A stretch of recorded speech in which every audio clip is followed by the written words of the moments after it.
நம்ம ஊர்காரனா அடிக்கிறானா அவனுக்கு எவ்வளவு நெஞ்சு அழுத்தம். இப்படி இந்த ஊர்காரியா இல்ல நான் வெளியூர்காரி இருந்தாலும் நான் அடிப்பேன். நம்ம ஊர் ரொம்ப டிக்கெட் வாங்கலன்னு கேட்டதுக்கு கழுத்தை பிடிச்சி நெருக்குறாங்க இது பண்ண வராங்க. அதெல்லாம் நியாயமா? அந்த மாதிரி பண்றது போன இடத்துல ரயில்ல மாசமா இருக்கிற பொம்பளை இதுல பிடிச்சி தள்ளுறாங்க. அது மாதிரி இந்த ஊர்ல வந்து மாட்டேங்குது. நீங்க அதுக்கு பாதுகாப்பு கொடுத்தே ஆகணும். எப்ப அந்த கம்பெனில அவங்களுக்கு வேலை கொடுத்தாங்களோ அன்னையில இருந்து இந்த வந்தாங்க நடக்குது. 9 பேர் மண்டபத்தில் ஸ்ரீராமத்தில் இருந்தாங்க. 3 பேர் லேடிஸு 6 ஜென்ஸு. ஏறினோடனே சீட்டு கேட்டேன். சீட்டு கேட்டோன்னு முன்னாடி கை நிட்டினார். நான் முன்னாடி போனேன். அவர் வந்து பின்னாடி கை நிட்டினார். பின்னாடி வந்தேன். அவன் மறுபடியும் முன்னாடி கை நிட்டினான். முன்னாடி போய் 3 சீட்டு கொடுத்துட்டேன். 3 சீட்டு அவன் மறுபடியும் பின்னாடி கை நிட்டான். அவன் வந்து ஒருத்தர் 2 சீட்டு வாங்கினான். மொத்தம் 5 சீட்டு ஆச்சு. இன்னொரு சீட்டு 6 வாங்கணும்னு கேட்டேன். கேட்டதுக்கு பதிலே இல்லை. மறுபடியும் போய் யாருனா சீட்டு வாங்கணும்னு கேட்டேன். மறுபடியும் அதுக்கப்புறம் ஒரு சீட்டு உள்ளே இருந்து வாங்கினான். சீட்டு 6 டிக்கெட்டு ஒரே சிங்கிள் டிக்கெட்டு 48 ருபீஸ் டிக்கெட் அப்படின்னு சொல்லி கையில் கொடுத்தேன். லேடிஸ் அப்படின்னா லேடிஸ் தனி டிக்கெட்டு அவங்களுக்கு 3 டிக்கெட் தனியாக கிழிச்சிட்டு அப்படின்னு சொன்னேன்.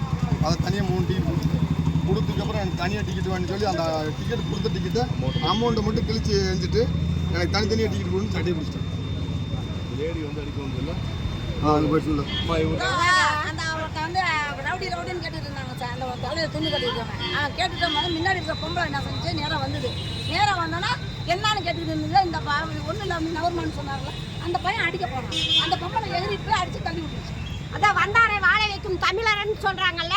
அதனாலதான் வந்து நம்ம நாட்டுக்கு கவர்மெண்ட் ஜாப் அவரு கண்ட்ராக்டர் டிக்கெட் கொடுக்குற வரவன அந்த சின்ன பையன் அடிச்சிருக்கான். இதெல்லாம் நியாயமா? இதெல்லாம் கேட்க கூடாதா? 15 வயசு கூட இல்லை. என்னாச்சு? 15 வயசு கூட இல்லைங்க. அந்த பையன் கண்டக்டர் பிடிச்சி அடிக்கிறான். அது கூட ஒரு பொம்பளை வேற 2 பேரும் சேர்ந்து அம்மாவா வச்சிருக்காரு. பொதுமக்களுக்கு எங்க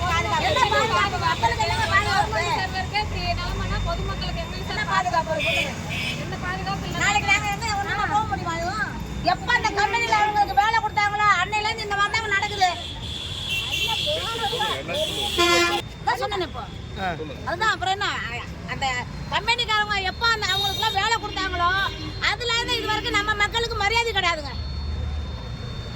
ஆமா, கட்டட வேலை எல்லா வேலையும் அவங்க தான் செய்யறாங்க. நம்ம ஆளுங்களுக்கு எந்த வேலையும் கொடுக்க மாட்டேங்கிறாங்க. நெஞ்சுக்காரனுங்க குடிச்சிட்டு கலாட்டா பண்ற வேலை தான். பொம்பளைங்களுக்கு பாதுகாப்பே கிடையாது. பெண்களுக்கு மட்டும்